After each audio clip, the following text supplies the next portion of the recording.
বানাইয়া আল্লাহ তার নবীকে আমাদের মধ্যে পাঠাইলেন। আহা, রহমতুল্লিল আলামিন নবীজি 63 বছরের জীবনে মাত্র 23 বছর তিনি মানুষের মাঝে দাওয়াতের কাজ করেছেন। বাকি 40 বছর মক্কার অলি গলি দিয়ে তিনি ঘুরে বেরিয়েছেন, পাহাড়ে কাটিয়েছেন, সংসার করেছেন, বিয়ে শাদী করেছেন, বাচ্চা কাচ্চা হয়েছে। আহা, এমন একজন মহিয়সী নারীকে তিনি বিয়ে করেছিলেন, তার নাম হযরতে খাদিজাতুল কুবরা রাদিয়াল্লাহু আনহা। তিনার লকব ছিল তাহেরা তয়্যিবা। এর অর্থ ছিল তিনি কোনোদিন কোনো মূর্তির সামনে মাথা নত করেন নাই, তিনি কোনো প্রতিমার সামনে মাথা নত করেন নাই, কোনোদিন কোনো পাথরের সামনে তিনি মাথা নত করেন নাই। জাহিলিয়াতের হারামি, শারাবি, খারাবি, নাপাকি কোনোদিন তার ছোঁয়া তার গায়ে লাগে নাই।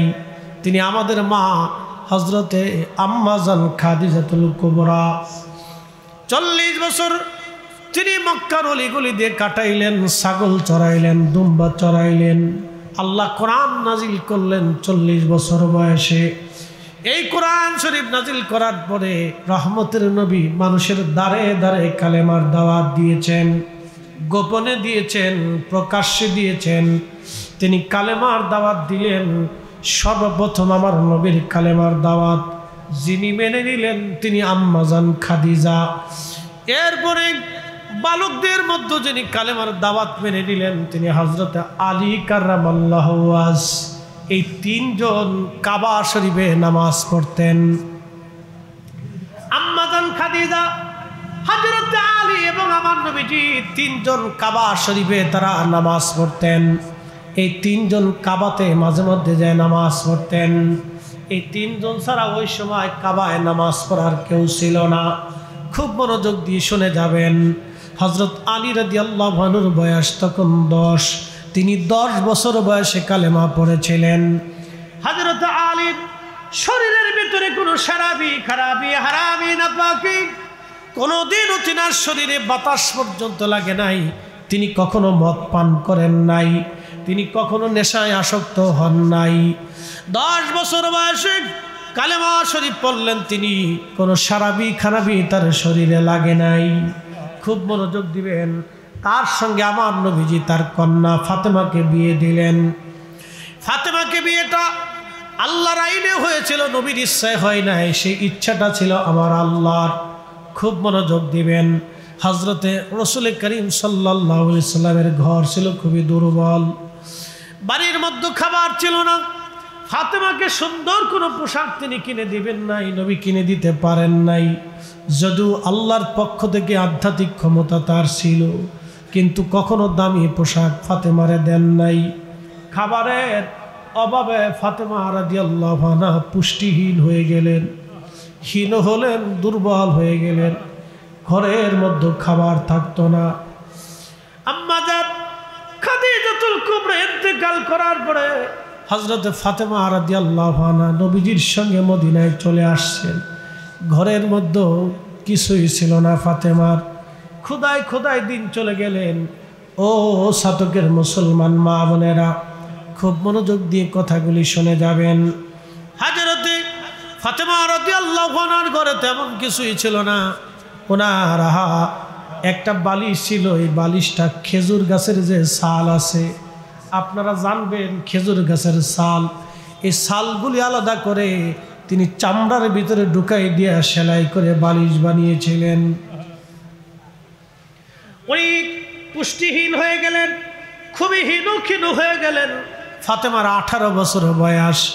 আল্লাহর নবী বিবাহের জন্য হযরত আলী রাদিয়াল্লাহু আনহুকে পছন্দ করলেন আল্লাহর ইচ্ছায়। পছন্দ হয়ে যাওয়ার পরে দিন তারিখ নির্দিষ্ট হলো। হযরত আলীকে ডেকে বলেন, আলী রে, বিবাহ করার মতো তোমার কি আছে? হযরত আলী রাদিয়াল্লাহু আনহু বললেন, ইয়া রাসূলুল্লাহ, আমার তো কোনো সম্পদ নাই, আমার ঘরে খাট নাই, পালং নাই, বিছানাপত্র কিছুই নেই। ইয়া রাসূলুল্লাহ, আমার একটা ঢাল আছে, একটা তলোয়ার আছে, আর একটা গায়ের বর্ম আছে, লোহার পোশাক, যেটা গায়ে দিয়ে আমি যুদ্ধের ময়দানে যাই। আল্লাহর নবী বলেন, আলী, যুদ্ধের জন্য তলোয়ার দরকার, ঢালেরও দরকার, দরকার, কিন্তু আপাতত বর্মটা তুমি বিক্রি করতে পারো। হযরত আলী রাদিয়াল্লাহু আনহু বর্মটা বিক্রি করার জন্য গেলেন। লোহার পোশাক বিক্রি করে দিবেন তিনি, কিন্তু লোকেরা দাম চায়, দাম বলে মাত্র 3 দিরহাম। হযরত উসমান রাদিয়াল্লাহু আনহু দেখলেন, আলী রে তোমার বর্মের দাম কত? বলে লোকেরা 3 দিরহাম দেয়, বাকি দিরহাম দেয় না। আমি 3 দিরহাম দিয়ে ফাতেমারে কেমনে বিয়ে করব?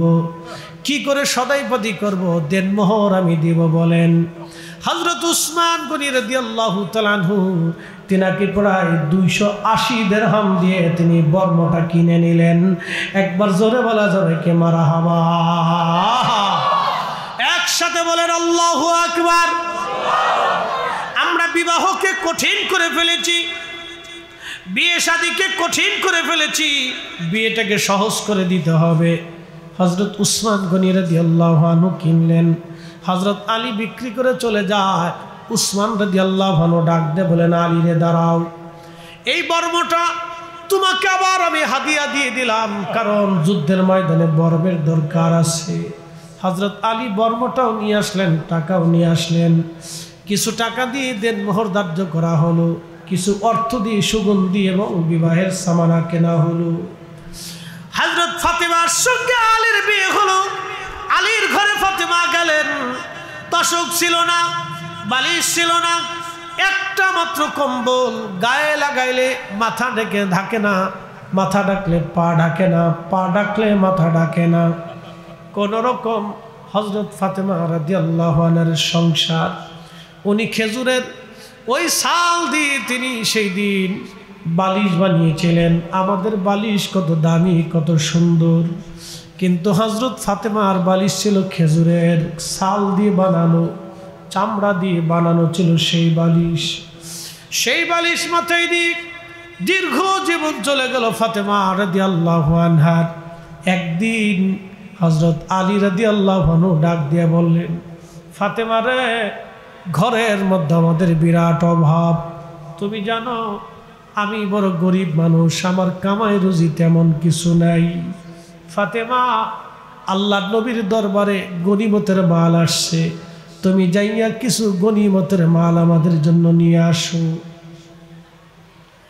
হযরত ফাতেমা সন্ধ্যা রাত্রিবেলা আল্লাহর হাবিবের হুজরা শরীফে গেলেন, ঘরের দরজার মধ্যে টোকা লাগাইলেন।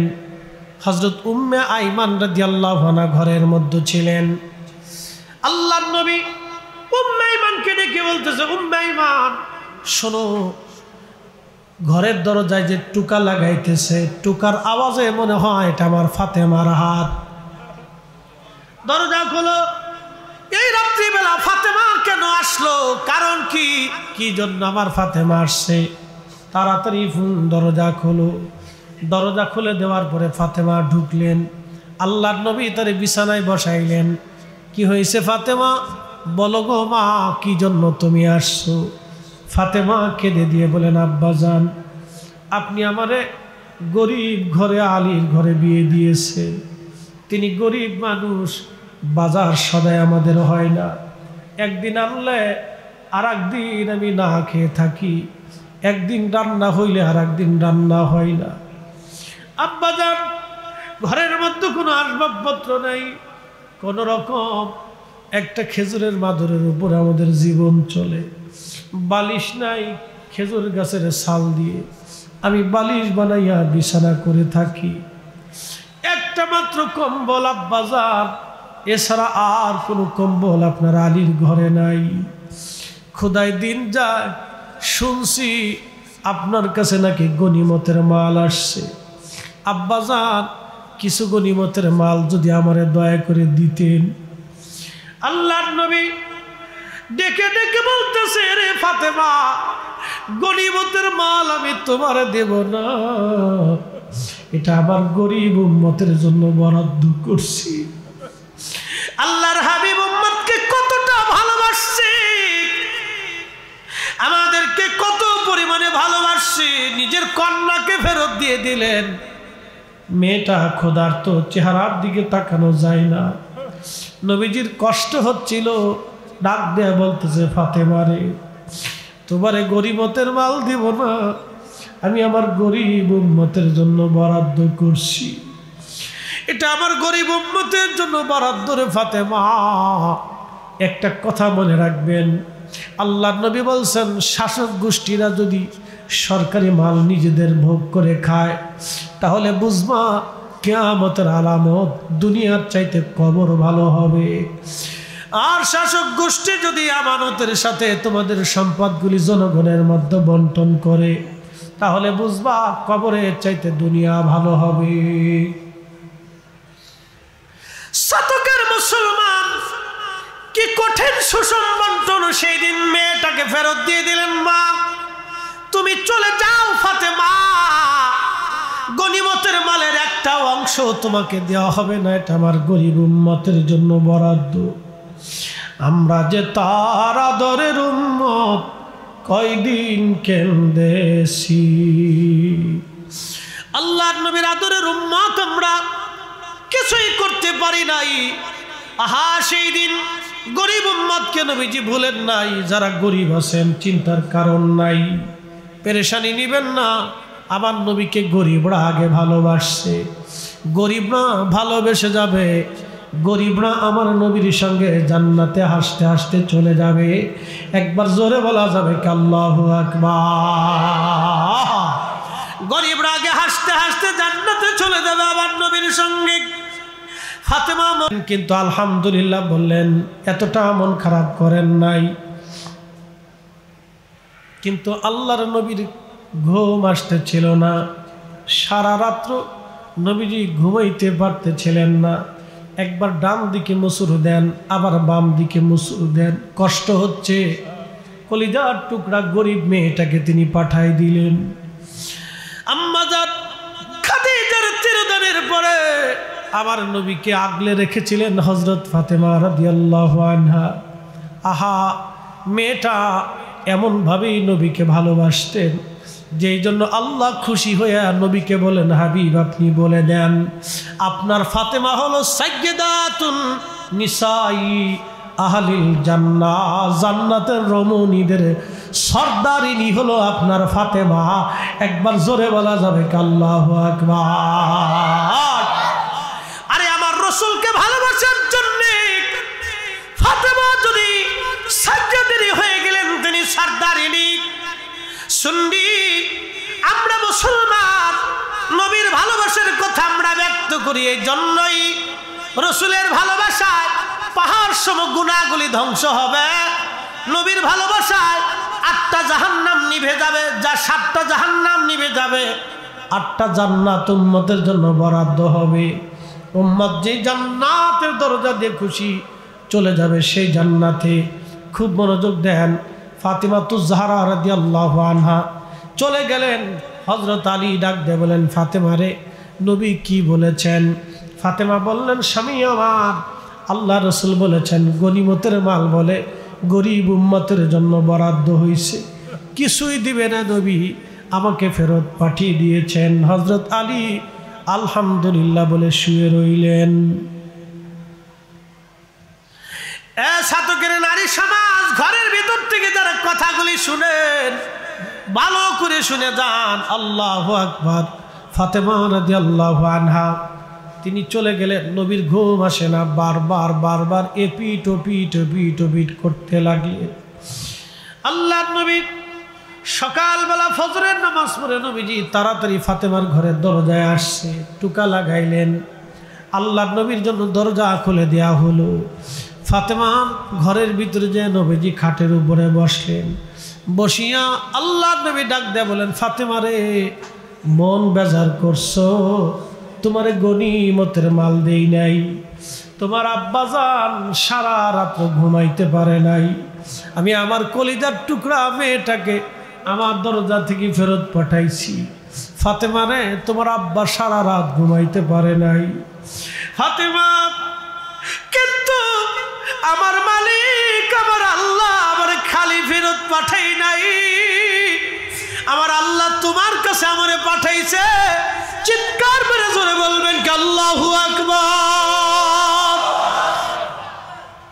আমার আল্লাহ তোমার কাছে আমারে পাঠাইছে। ফাতেমা দুইটা জিনিস আল্লাহ তোমাকে দিতে বলেছে, হয় গনিমত নিবা, নয় আল্লাহর কাছ থেকে তসবিহ তুমি নিবা।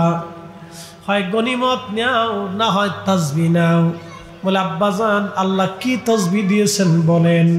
বলে আল্লাহ তসবিহ দিয়েছে প্রত্যেক দিন এশার নামাজের পরে রাত্রিবেলা ঘুমোতে যাওয়ার আগে তুমি 33 বার আলহামদুলিল্লাহ, 33 বার সুবহানাল্লাহ, 34 বার আল্লাহু আকবার বলে তুমি ঘুমাইবা। এই তসবিহটা শুধু তোমার জন্য এবং আলীর জন্য আল্লাহ পাঠাইছে। হয় এই তসবিহ তুমি নাও, না হয় তুমি গনিমতের মাল নাও। যদি এই তসবিহ তুমি নাও, আল্লাহর ওয়াদা তোমার ঘরে অভাব থাকবে না, আল্লাহ তোমার উপরে খুশি থাকবে। ফাতেমা ডাক দেয়া বলেন আব্বাজান আমার গনিমতের মাল লাগবে না, আল্লাহর দেওয়া তসবিহটাই আপনি আমাকে দিয়ে যান।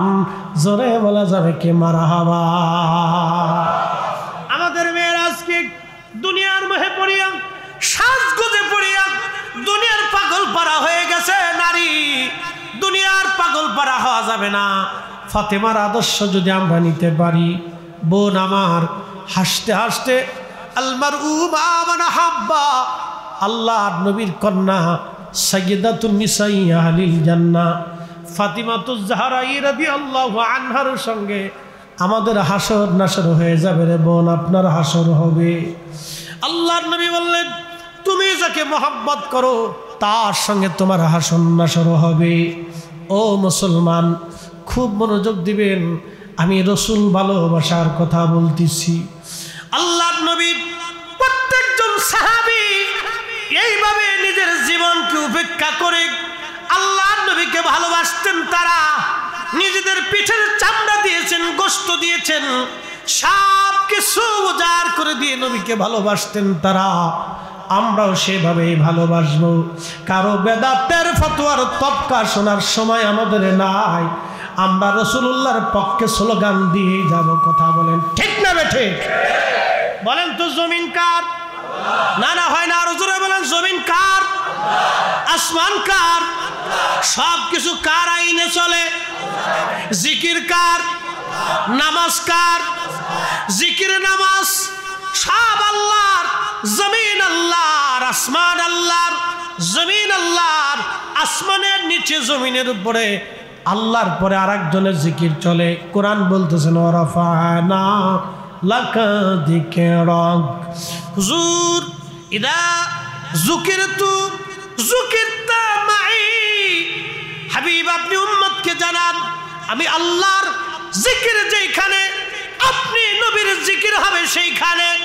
আমি আল্লাহর শান যেখানে, আপনি নবীর শান হবে সেখানে। আমি আল্লাহর স্লোগান যেখানে, আপনি নবীর স্লোগান হবে সেখানে। আল্লাহু আকবার স্লোগান যেখানে, নারে রিসালাতের স্লোগান হবে সেখানে। হাত উঁচা করে বলেন ঠিক না ঠিক? আল্লাহর কোরআনের মাহফিল যেখানে, ঈদে মিলাদুন নবীর মাহফিল হবে সেখানে। কথা বলেন ঠিক কিনা?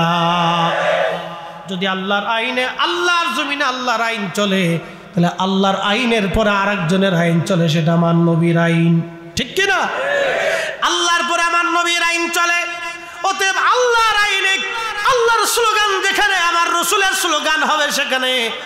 যতই বেদাতি ফতোয়া দাও, ওই বেদাতের ফতোয়া সুন্নিদের শোনার সময় হাতে নাই। কথা কয়। প্রিয় সাধুকের মুসলমান, খুব মনোযোগ দিবেন। রসুল করিমের একজন সাহাবী ছিলেন, তার নাম আব্দুল্লাহ জিল বাজাদাইন রাদিয়াল্লাহু আনহু। জীবনে হয়তো নাম শুনেছেন। যুবক, আপনাকে বলতেছি, মদিনার সবচেয়ে বড় ধনাঢ্য ব্যক্তি ছিলেন আব্দুল্লাহ জিল বাজাদাইন রাদিয়াল্লাহু আনহু। তিনি ইসলামের সুশীতল মহান কালেমার পতাকার নিচে চলে আসলেন। পরিবার ছিল ইহুদি। আপনারা জানেন ইহুদিরা বিরাট বড় কট্টর এবং কঠোর। ইহুদিরা কঠোর এবং কঠিন। ইহুদিদের হৃদয় কঠিন, যার কারণে দেখতেছেন ৭৫ বছর ধরে ফিলিস্তিনের মুসলমানদেরকে মারতেছে। আমরা মুসলমানরা অনৈক্যের কারণে আজকে ফিলিস্তিনের মুসলমানরা মার খায়। হাজার হাজার হাজার হাজার ফিলিস্তিনি মুসলমান শহীদ হয়। এমনভাবে মারতেছে, কবর দেওয়ার চিহ্নিত পর্যন্ত করা যায় না, তাদের কবরগুলি দেওয়া হয়, গোশত মেপে মেপে কবর দেওয়া হয়। এইরকম পরিস্থিতি ফিলিস্তিনের জমিনে হয়েছে। সারা আরবের মুসলমান আজকে নীরব, মধ্যপ্রাচ্য আজকে নীরব, মধ্যপ্রাচ্য আজকে নীরব, সৌদি আরব নীরব, আরব আমিরাত নীরব, কুয়েত কাতার নীরব, জর্দান নীরব, বাহরাইন নীরব। এই সমস্ত আরব রাষ্ট্রগুলি আজকে তারা নীরব। ওরা নীরব হওয়ার কারণে আজকে ফিলিস্তিনের মুসলমানরা মার খায়। ওরা যদি নীরব না হতো তাহলে ফিলিস্তিন স্বাধীন হয়ে যাইতো, ফিলিস্তিনের বাইতুল আকসা কাফেরদের অধিকারে যাইতো না। কথা বলেন ঠিক কিনা? কিন্তু ইতিহাস শুনে যান, আজকে এই ফিলিস্তিনিদেরকে একসময় কে রক্ষা করেছিল? কার হাতে এই ফিলিস্তিনের বিজয় হয়েছিল? আজকে ইতিহাস শুনে যান, ক্রুসেডাররা ফিলিস্তিনের বাইতুল আকসা দখল করে নিল। এই বাইতুল আকসার যে অঞ্চল, যেটা বর্তমানে গাজা, এটার নাম কিন্তু গাজা ছিল না, এটার নাম ছিল আসকালান। এটার নাম ছিল আসকালান। এই আসকালানে খ্রিস্টানেরা দখল করে নিয়ে বাইতুল আকসাতে 1 লক্ষ মুসলমানকে তারা জবাই করলো, 1 লক্ষ মুসলমানের জীবন কেড়ে নিল। ইতিহাস সাক্ষী, হাঁটু পর্যন্ত রক্তে সারা বাইতুল আকসা ডুবে গেল, এত পরিমাণে রক্ত জমা হয়ে গেল। আহা, কল্পনা কষ্ট হচ্ছে আপনাদের? হ্যাঁ, আমার দিকে তাকান, একসাথে বলেন তো আল্লাহু আকবার। আমাদের ইতিহাস জানার দরকার, কথা বলেন ঠিক কিনা? চলবে আর একটু, আধা ঘন্টা 20 মিনিট চলবে? হ্যাঁ চলবে, চলবে। ভুবনের প্রিয় মুহাম্মদ এলো রে ধনী, আয় রে সাগর,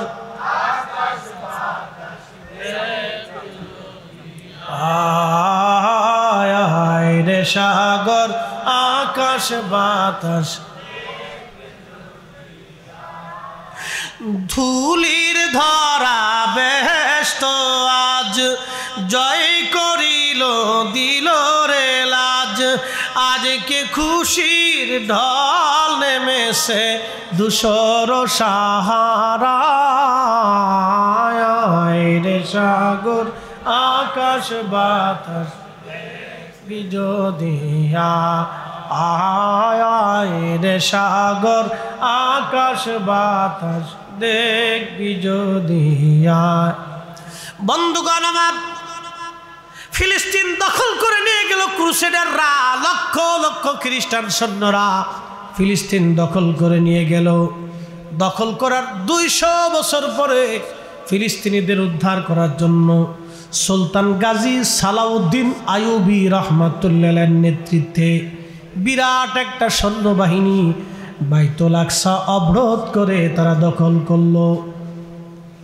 সুলতান গাজী সালাউদ্দিন আইয়ুবী, আমার দিকে তাকান, তিনি কে? কাট্টা সুন্নি একজন মুসলমান। তিনার পীর মুর্শিদ আল্লামা ইমাম ইজ্জুদ্দিন রাহিমাহুল্লাহ, বিশ্ববিখ্যাত আলেম এবং সুফি ছিলেন তিনি। আল্লামা ইমাম ইজ্জুদ্দিন রহমাতুল্লাহের ছাত্র ছিল সুলতান সালাউদ্দিন আইয়ুবী রহমাতুল্লাহ। উনার আপন ভগ্নিপতি, ইতিহাস শুনেন, উনার আপন ভগ্নিপতি, তার নাম বাদশাহ মুজাফফর উদ্দিন কুকুবুরি রহমাতুল্লাহ আলাইহি। তিনি ছিলেন সুলতান মাহমুদ সালাউদ্দিন আইয়ুবীর আপন ভগ্নিপতি। তিনি ইরাকের ইরবলের বাদশাহ ছিলেন, বিরাট বড় বাদশাহ। কিন্তু তিনি আদিলান আবিদান জাহিদ, তিনি আদেল ছিলেন, নেই পরায়ণ ছিলেন, আবেদ ছিলেন, বড় বুজুর্গ ছিলেন এবং জাহিদ ছিলেন, দুনিয়া বিরাগী বাদশাহ।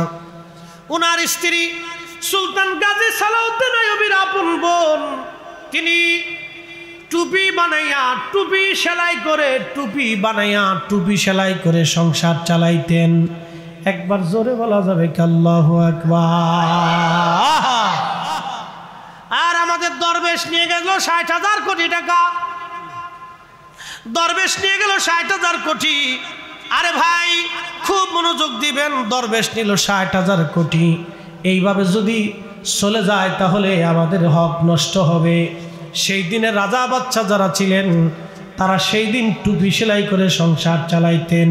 খুব মনোযোগ দিয়ে যাবেন। রাজা বাচ্চা যারা ছিলেন সংসার চালাইতেন সেই দিন। আহা, টুপি সেলাই করে সুলতান গাজী সালাউদ্দিন আইয়ুবীর আপন বোন, শুনে যাবেন আজকে ইতিহাস, তার স্বামী রাজকীয়ভাবে রাজদরবারে ১ লক্ষ স্বর্ণ মুদ্রা খরচা করে তিনি মিলাদুন নবীর মাহফিল করতেন। একবার জোরে বলা যাবে আল্লাহু আকবার? না না, আরো জোরে বলেন আল্লাহু আকবার। তার মানে বাইতুল আকসা যারা বিজয় করেছে, বাইতুল আকসা যারা কাফেরদের হাত থেকে ছিনিয়ে এনেছে, তারা মিলাদুন নবীর মাহফিল করতেন, মিলাদুন নবী করতেন। আমি লিখি নাই, ইমাম ইবনে কাসির আল বেদার মধ্যে লিখেছেন, ইমাম সুয়ুতি হুসনুল মাকাসিদ লিখেছেন, ইমাম মোল্লা আলী কারি আল মাউরিদের মধ্যে লিখেছেন। আমি লিখি নাই, আমি বলি না, ইমাম ইকরাম তাদের কিতাবের মধ্যে লিখেছেন। যারা বাইতুল আকসা মুসলমানদেরকে তিনি উপহার দিয়েছিলেন, কাফেরদের হাত থেকে ছিনিয়ে এনেছিলেন, তারা মিলাদুন নবী করতেন। তার মানে সুফিরা মিলাদুন নবীর মাহফিল করতেন। এটা যতই বন্ধ করে দেওয়ার চেষ্টা হোক, বাংলার জমিন কেন আজকে দেখলাম সারা পৃথিবীর প্রত্যেকটা বড় বড় শহরে মিলাদুন নবীর র্যালি হয়েছে। একবার জোরে বলা যাবে কে মারহাবা? ইতিহাস শুনেন, ইতিহাস শুনে যান, এগুলি আমাদের জানার দরকার। সুলতান গাজী সালাউদ্দিন আইয়ুবী সেই দিনের সেই বীর মুজাহিদ, তিনি যদি তলোয়ার না ধরতেন, আজকের এই Morocco, Algeria, Nigeria, Sudan, Ethiopia, Kenya, Senegal, আফ্রিকাতে ইসলাম, এশিয়া মাইনরে আরবের দেশ, লিবিয়া, লেবানন, তিউনিসিয়া, এই যে আপনার জর্দান, এরপরে সিরিয়ার এক অংশ থেকে শুরু করে বিরাট অংশ ক্রুসেডাররা দখল করে নিয়ে গেল মিশর পর্যন্ত। সেই দিন সুলতান গাজী সালাউদ্দিন আইয়ুবী লড়াই করে করে করে করে করে করে কাফিরদের হাত থেকে মুসলিম দেশগুলি পুনরুদ্ধার করে বাইতুল আকসা বিজয় করেছিলেন। তিনি সেই আবিদ জাহিদ, তার বোন টুপি সেলাই করে সংসার চালাইতো, তার স্বামী বিশ্ববিখ্যাত সেই আবিদ বাচ্চা জাহিদ বাচ্চা মুজাফফরউদ্দিন কুকুবুরি রাহিমাহুল্লাহ রাজকীয়ভাবে বিশাল আকৃতি করে মিলাদুন নবীর মাহফিল ইন্তজাম করতেন। তারা শুধু আবিদ ছিলেন না, আশিক রাসূল ছিলেন। একসাথে জোরে বলা যাবে মারহাবা। আল্লামা মোল্লা আলী কারি তিনি তিনার কিতাব আল মাউরিদের মধ্যে তিনি আরেকখানা ঘটনা লিখতেছেন। ভারত উপমহাদেশে আরেকজন বাচ্চা ছিলেন, তার নাম বাচ্চা হুমায়ুন। নাম শুনছেন না আপনারা? বাচ্চা হুমায়ুন। এই হুমায়ুন বাচ্চার ছেলের নাম সম্রাট আকবর, বাবার নাম জহিরুদ্দিন মোহাম্মদ বাবর। এই বাবর ছিলেন আফগানি। বাচ্চা হুমায়ুন তেনার রাজদরবারের ওই সময়ে নকশবন্দিয়া তরিকার একজন শ্রেষ্ঠতম ওলি ছিলেন। এই আমার দিকে তাকান, রামপুর দরবার, নকশবন্দিয়া সিলসিলা, আরও প্রত্যেকটা ওলিরা কেউ নকশবন্দিয়া, কেউ মুজাদ্দেদিয়া, কেউ কাদেরিয়া, কেউ চিশতিয়া, কেউ আবার চারু তরিকার সবক আছে। বন্ধু, নকশবন্দিয়ার উজ্জ্বল নক্ষত্র ছিলেন আল্লাহু আকবার সেই জমানার অনেক বড় আলেম খাজা মাহমুদ বাহাদাবানি নকশবন্দি রহমতুল্লাহ আলাইহি। খাজা মাহমুদ বাহাদাবানি নকশবন্দি। মোল্লা আলী কারির মতো বিশ্ববিখ্যাত মুহাদ্দিস তিনার কিতাবে তার নাম সম্মানের সাথে লেখছেন। ওই জমানার আরিফ বিল্লাহ অর্থাৎ আল্লাহর পাগল ছিলেন, অনেক বড় আল্লাহর ওলি খাজা মাহমুদ বাহাদাবানি নকশবন্দি রহমতুল্লাহ আলাইহি। তিনি নকশবন্দি তরিকার ওই সময়কার বিরাট বড় আল্লাহ ওলা। তিনি আসলেন ভারতের দিল্লিতে। বাচ্চা হুমায়ুন তখন তিনার প্রধান উজির বৈরাম বেগকে বললেন, বৈরাম আপনি একটু যান, হুজুরকে আমার রাজ দরবারে দাওয়াত করে এনে দোয়া করাইতে হবে। বৈরাম দেয়া বললেন, হুজুর আল্লাহর ওলি আপনাকে দাওয়াত করেছেন বাচ্চা হুমায়ুন রাজ দরবারে, আপনি একটু দাওয়াত কবুল করে নেন এবং দাওয়াত কবুল করে নিয়ে আপনি রাজ দরবারে দোয়া করে আসেন। সেই দিন বাদশাহ হুমায়ুনের উজিরকে খাজা মাহমুদ বাহদাওয়ানি নকশবন্দি বললেন, ও উজির আপনি চলে যান, আমি মাহমুদ বাহদাওয়ানি নকশবন্দি কোনো রাজ দরবারে দাওয়াত গ্রহণ করি না, কোনো রাজার কাছে আমি যাই না, এটা আমার আদতের বাহিরে। হুমায়ুনের প্রয়োজন হইলে তাকে আমার কাছে আসতে বলেন। একবার জোরে বলা যাবে কি মারহাবা? জোরে বলেন আল্লাহু আকবার। ওলিরা, ওলি যারা ছিলেন তারা সাম্রাজ্যের জন্য মুখাপেক্ষী ছিলেন। সাম্রাজ্য আলারা ওলিদের কাছে যাইত। কি কথা কোন ঠিক কিনা? তো মনোযোগ দেন। বাহদাওয়ানি নকশবন্দি রহমতুল্লাহ বলে আপনি চলে যান। তো বৈরাম খান উজির আজম হুমায়ুনকে, বাদশাহ হুমায়ুনকে, মুঘল সাম্রাজ্যের বাদশাকে বলেন, বাদশাহ হুজুর এই কথা বলে দিয়েছেন তিনি কোনো রাজ দরবারে দাওয়াত নেন না, তিনি আসবেন না।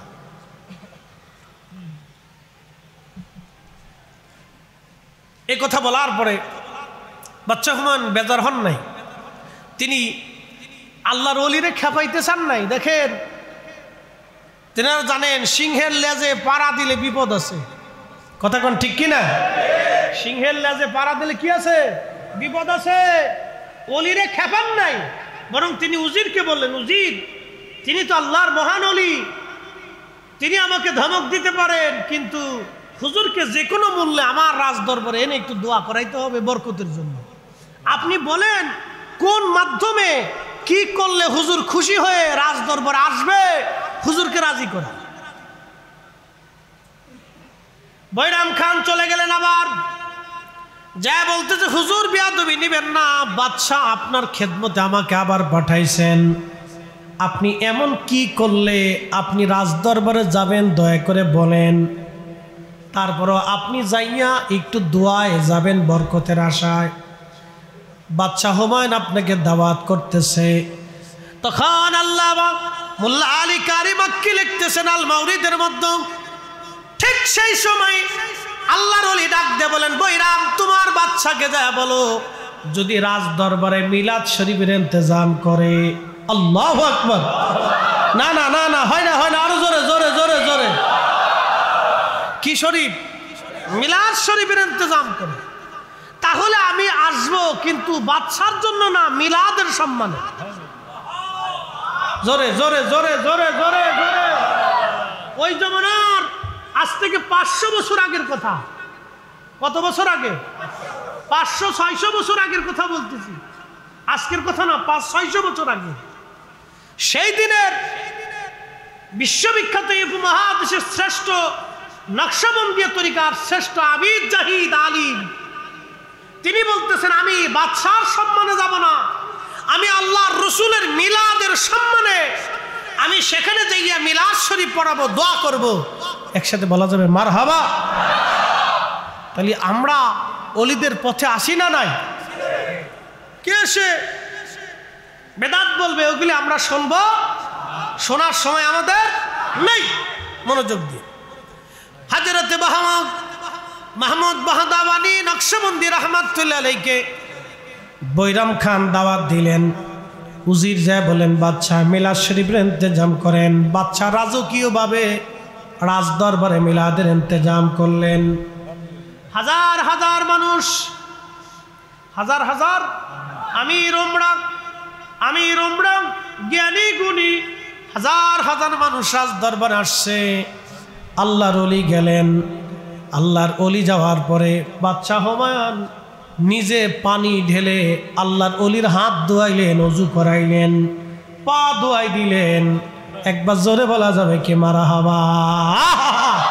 আগের যুগের বাচ্চারা ওলি ভক্ত ছিল, তারা জানতো ওনার সিংহের পায়ের সিংহের লেজে পাড়া দিলে মরণ ছাড়া রাস্তা নাই।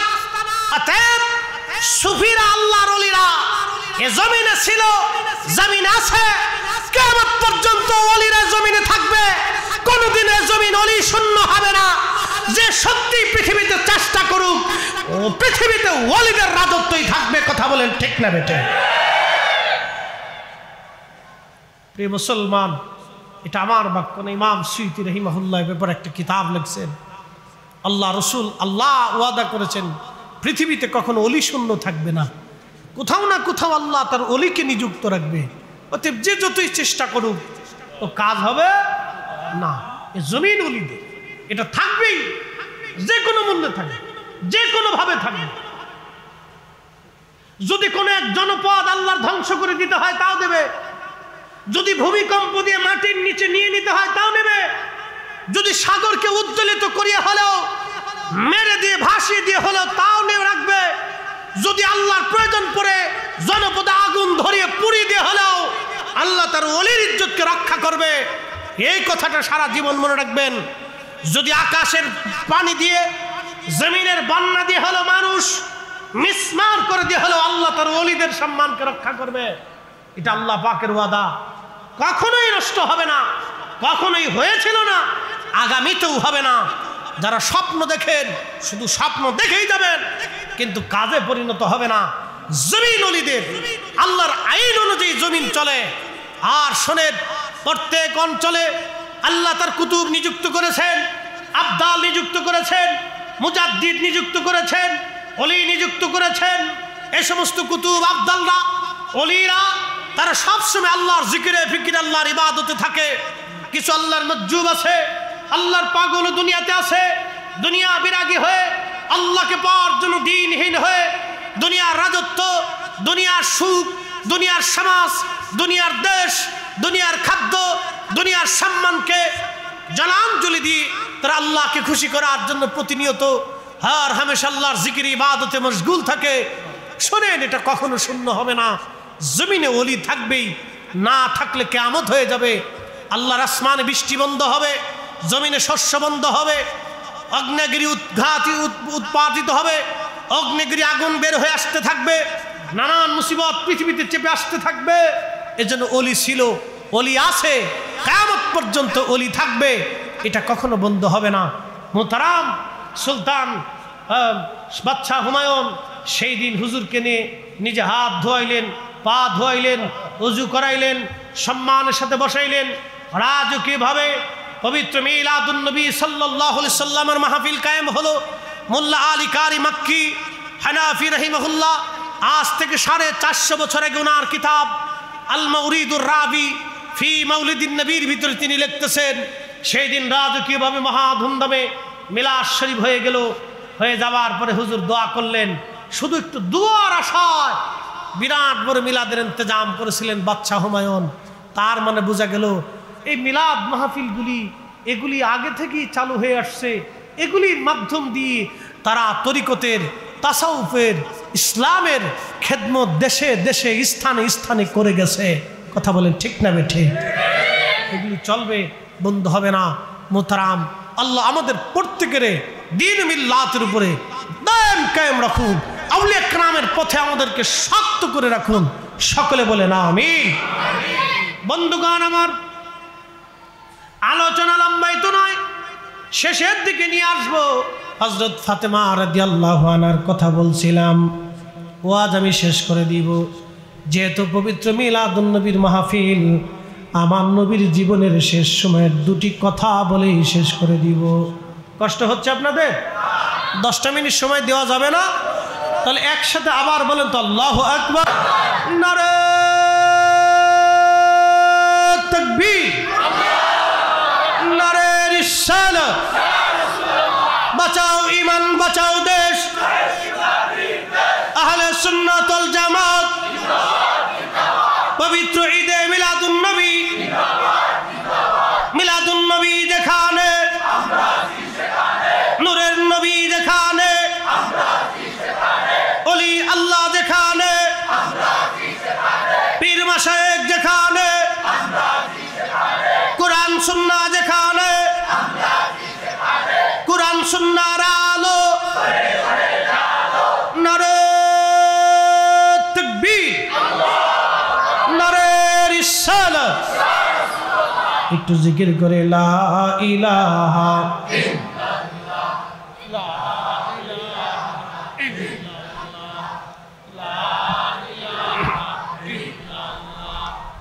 লা ইলাহা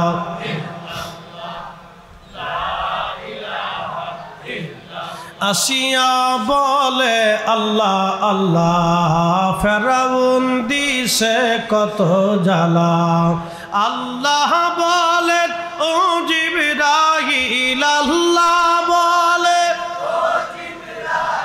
খুলো হে জান্নাতের তালা, লা ইলাহা ও লা ইলাহা লা ইলাহা ইল্লাল্লাহু মুহাম্মাদুর রাসূলুল্লাহ সাল্লাল্লাহু আলাইহি ওয়াসাল্লাম। খুব মনোযোগ দিবেন। হযরত ফাতেমা রাদিয়াল্লাহু আনহার জিন্দেগি বড় কষ্টের মধ্যে গেল। আল্লাহর নবী অসুস্থ হয়ে গেলেন, ইন্তেকাল হয়ে যাবেন। 12 তারিখ সোমবারে নবীজি দুনিয়াতে আসছেন। আবার এই 12 তারিখে নবীজি দুনিয়া থেকে চলে গেছেন। নবী আমার অসুস্থ, খুবই দুর্বল হয়ে গেলেন। আল্লাহর নবী ফাতেমাকে ডাকলেন, সাহাবীরা রে, আমার ফাতেমারে একটু ডাকেন, ফাতেমার সঙ্গে দুটি কথা বলবো আমি। হযরত ফাতেমা রাদিয়াল্লাহু আনহাকে ডাকা হলো। ফাতেমা দৌড়ায় গেলেন বাবার কাছে। বসে বসে ফাতেমা রাদিয়াল্লাহু আনহা কাঁদতেছিলেন।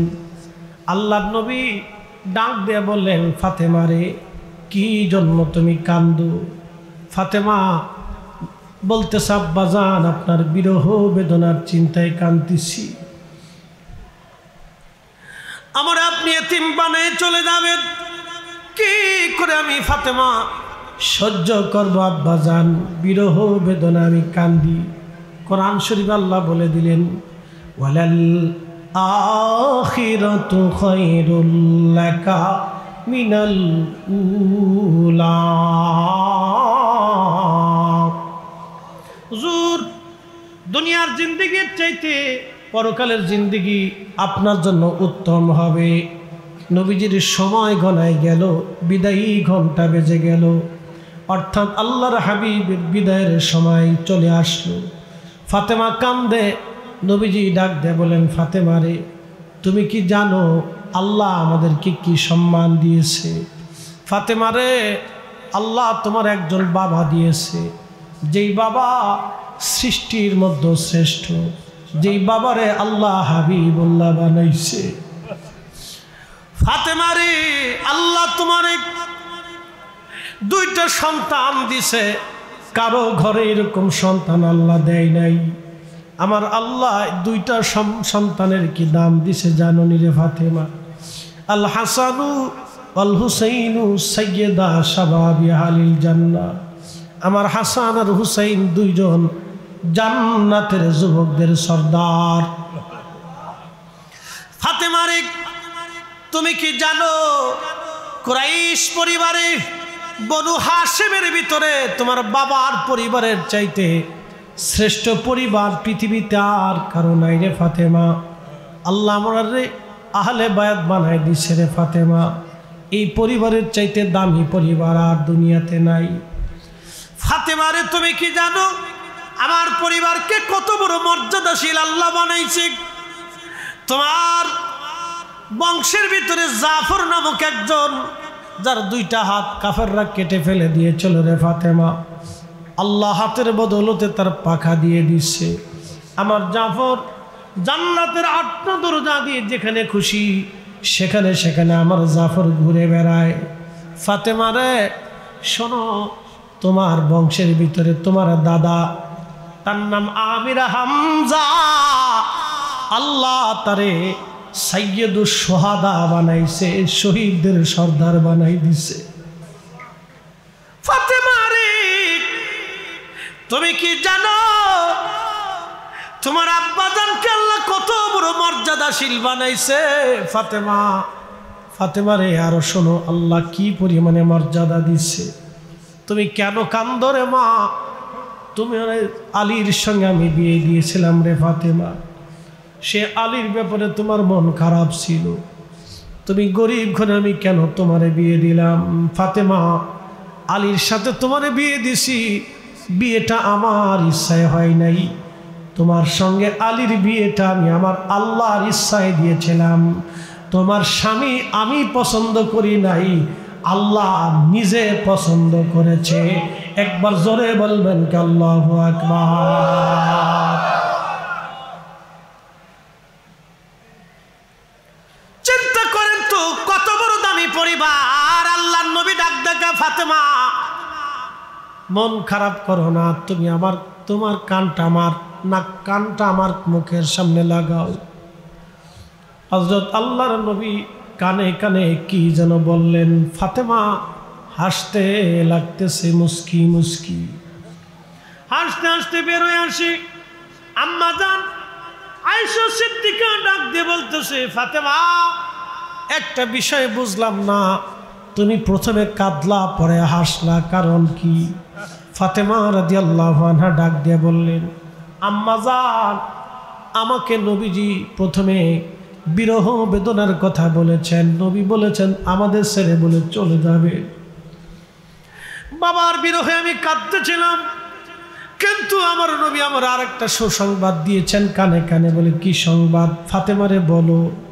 আল্লাহর নবী বলছেন, ফাতেমা আমার ইন্তেকালের পরে আমার পরিবারের মধ্যে তুমি প্রথম মারা যাবা, আর একসঙ্গে আমরা দুই মা এবং বাপ বেটি একসঙ্গে জান্নাতুল ফেরদাউসে আমরা একসাথেই থাকব। আমার আব্বা আমাকে সুসংবাদ দিয়েছেন, এই জন্য আমি খুশিতে মাতোয়ারা হয়ে হাসতেছি। একবার জোরে বলা যাবে কি ইয়া রাসূলুল্লাহ। শ্রেষ্ঠ নবী দিলাম রে তরিয়ে নিতে রোজা হাসরে, ঠিক কিনা? শ্রেষ্ঠ নবী দিলাম রে তরিয়ে নিতে রোজা হাসরে, পথ না ভুলি তাই তো দিলে পাক কোরআনের বাণী। খুদা তোমার মেহেরবানি, খুদা তোমার মেহেরবানি। সুন্দর ফল মিঠা নদীর পানি, খুদা তোমার মেহেরবানি। ওয়াজ শেষ, শুনিয়া যান। জিব্রাইল 3 দিন পর্যন্ত নবীজির কদমে আসলেন, খোঁজ খবর নিলেন। চতুর্থ দিন জিব্রাইল আর আজরাইল আলাইহিস সালাম একজন একসাথে আসছে। যদি কোনোদিন মদিনাতে যান, এখনো সেই বাবে জিব্রাইল বাম পাশে আছে, আমাদের কিবলামুখী বাম পাশে বাবে জিব্রাইল এখনো আছে। যেই দরজা দিয়ে জিব্রাইল আসতেন, বাবে জিব্রাইল দিয়ে জিব্রাইল আর আমিন আমার নবীজি ঢুকলেন, আজরাইল দুইজনে ঢুকলেন, সালাম দিলেন। নবীজি ডাক দিলেন, জিব্রাইল আপনার সঙ্গে উনি কে? বলে ইয়া রাসূলুল্লাহ, উনি সেই ব্যক্তি যে মায়ের কোল থেকে সন্তান ছিনিয়ে নেয়। উনি সেই ব্যক্তি বাবার কোল থেকে সন্তান কেড়ে নিয়ে যায়। হুজুর, উনি সেই ব্যক্তি সন্তানের কোল থেকে বাবারে নিয়ে চলে যায়। উনি সেই ব্যক্তি সন্তানদেরকে এতিম বানায়। উনি সেই ব্যক্তি যিনি ডাক্তারের সামনে থেকে রোগী নিয়ে চলে যায়। উনি সেই ব্যক্তি মালাকুল মউত। কোরআন আল্লাহ বলছেন, ফাইন্নাহু মুলাকিকুম, এই ব্যক্তির সঙ্গে সৃষ্টির সবার মোলাকাত হবে, সব মানুষের মোলাকাত হবে। হুজুর, আমার সঙ্গে আজকে তিনারে আল্লাহ পাঠায় দিয়েছে। জিব্রাইল ডেকে বলেন, হুজুর, জীবনে কোনদিন আর বুঝি এই দরজা দিয়ে এই ঘরে আর আসা হবে না। হুজুর, 1,24,000 নবী রাসূলের কাছে আমি ওহী নিয়ে আসছিলাম, আপনি নবীর কাছে আমি 22,000 বার আসছি। আর কোনদিন আপনি নবীর কাছে আমার আর আশা হবে না। ইয়া রাসূলুল্লাহ, আজকে থেকে আপনার কাছ থেকে চিরদিনের জন্য আমি বিদায় নিয়ে চলে যাব। হুজুর, কোনদিন ওহী নিয়ে আর আসার বুঝি সুযোগ আজ আর আমার আর হবে না। জিবরাইল সাহাবীরা হুজরা শরীফের বাহিরে মসজিদে নববী রিয়াজুল জান্নাহ, নবীজির মিম্বার শরীফ থেকে রিয়াজুল জান্নাহ, এখানে সাহাবীরা বসে আছে, চোখ টলমল প্রত্যেকজন সাহাবী। কোন সাহাবী বসে বসে কাঁদতেছে। কি সংবাদ আসে আজ? আল্লাহর নবী নাকি আমাদের মাঝে বেশি অসুস্থ হয়ে গেছে। হযরত আবু বকর, ওমর, উসমান, আলী, তালহা, জুবাইর, বেলাল রাদিয়াল্লাহু আনহু পাগলপাড়া। কি সংবাদ আসে আজকে? সাহাবীরা পাগলপাড়া। আম্মা জানরা বলতেছিলেন, আমরা পাশের ঘরে সবাই মিলে কাপড় মোড়া দিয়ে, চাদর টেনে মোড়া দিয়ে বসে আছি। কি সংবাদ আমাদের মাঝে আসে? রাসূল কি দুনিয়াতে থাকবে নাকি না চলে যাবে? উম্মতের কঠিন দিন আসবে নাকি? রহমতের নবী আমাদের মাঝ থেকে বিদায় হবে নাকি চলে যাবে নাকি? খুব চিন্তিত আমরা। যদি রাসূল না থাকে রে, বেঁচে থাকবো কার জন্য? যদি রাসূল না থাকে কি ফায়দা হবে দুনিয়াতে? সবাই চিন্তায় পেরেশান। এমন সময় আজরাইল ডাক দিয়ে বলেন, ইয়া রাসূলুল্লাহি, আল্লাহ পাক আমার হুকুম করছেন আপনার দরবারে পেশ করার জন্য। আপনি যদি অনুমতি দেন, জান কবজ করে আপনাকে নিয়ে যাব। আর অনুমতি যদি না দেন, আপনাকে রেখে চলে যাব। যতদিন মন চায় আপনি ততদিন দুনিয়াতে উম্মতের মাঝে থাকবেন। আল্লাহর নবী জিবরাইল আলাইহিস সালামের দিকে তাকায় বললেন, জিবরাইল, হুকুম কি আল্লাহর এইরকম? জিবরাইল ডাক দিয়ে বলেন, হ্যাঁ ইয়া রাসূলুল্লাহ, আল্লাহ আজরাইলকে পাঠাইছে আপনাকে নিয়ে চলে যাওয়ার জন্য। হুকুম দিছে আপনি এজাজত দিলে আপনাকে নিয়ে যাওয়া হবে, আর এজাজত যদি না দেন আপনাকে রেখে চলে যাওয়া হবে। হুজুর, তবে আমার মালিক আমার আল্লাহ আপনার দিদারে আগ্রহী হয়ে আছে। আপনার দিদারে আল্লাহ আগ্রহী হয়ে আছে। আপনার দিদারে আল্লাহ আগ্রহী হয়ে আছে। আল্লাহর নবী ডাক দিয়ে বলতেছে, আজরাইল, আমার মাশূক আমার আল্লাহ আমার দিদারে আগ্রহী। আজরাইল, আর দেরি কইরো না, এবার আমাকে নিয়ে চলো, আর আমি থাকবো না। আজরাইল বক্ষ মুবারকে হাত দিলেন। নবীজি ডেকে বলেন, আজরাইল রে, আমার কষ্ট হয়। আজরাইল বলতেছে, আল্লাহর কসম করে বলি ইয়া রাসূলুল্লাহ, সৃষ্টির মধ্যে আপনার জান কবজের ব্যাপারে আল্লাহ আমারে সতর্ক করে দিয়েছে। যদি আপনি নবীর কষ্ট হয়, যদি আপনি নবীকে আমি ব্যথা দেই, কষ্ট দেই, আমি যদি আমার সীমানার বাহিরে চলে যাই, আল্লাহ আমাকে জ্বালিয়ে পুড়িয়ে শেষ করে দেবে।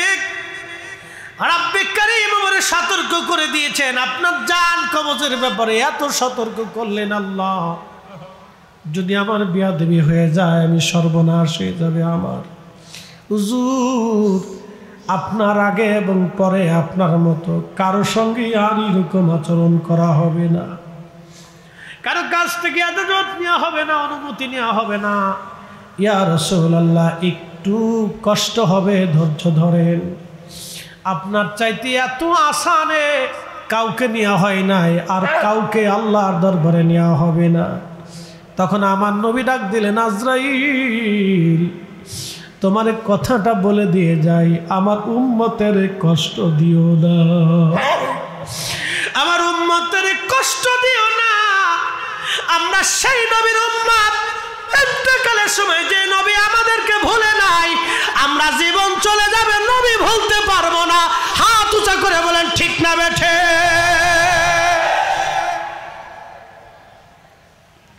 ए सब्ज गंबद वाले मंजूर दुआ करो ना, जब वक्त न जा आए आका दीदार अता करो ना, दीदार अता करो ना। मैं कब्र अंधेरी में घबराऊंगा जब तन्हा, मैं कब्र अंधेरी में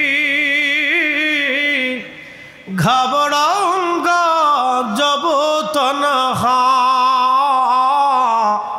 इमदाद मेरी करुणे आजान रसूल अल्लाह, रोशन मेरी तुर्बत को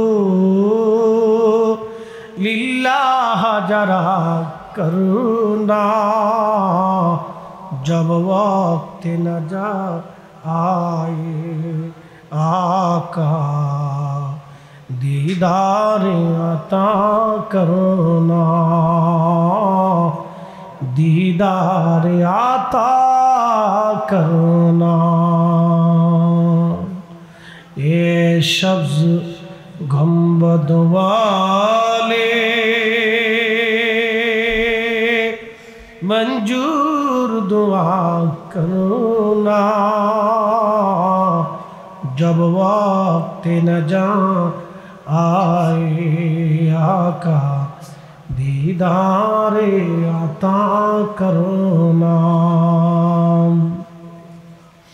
अर्शों से ज्यादा मर्तबा वाला रौज़े रसूलुल्लाह का